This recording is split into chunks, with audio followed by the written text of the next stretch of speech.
what happened in ancient times.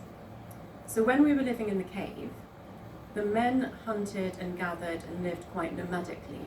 So sometimes they would go away for months at a time, and actually if they went far enough away and were closer to another cave of the same tribe, they would actually just stay there and never return to the original cave. But mostly they would leave for weeks or months and then return to the original cave.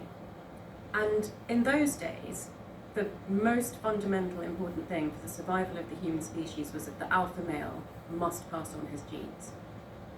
So if he was going to be away for months and he couldn't, there weren't men there to defend the women from predators, maybe there was going to be a spell of the ice age and they would all freeze to death or they wouldn't have food,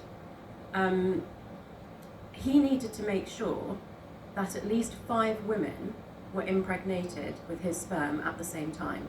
So that if there was a food shortage or there was like stillbirth or miscarriage or whatever, at least 1 out of 5 would survive.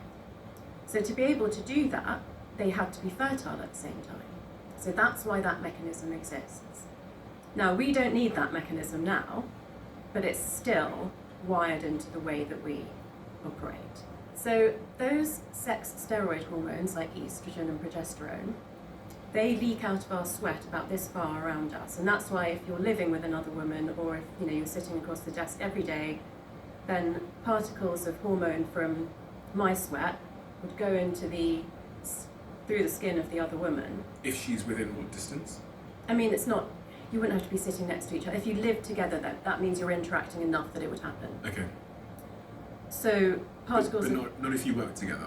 If you work together and you sit right next to each other every day, then it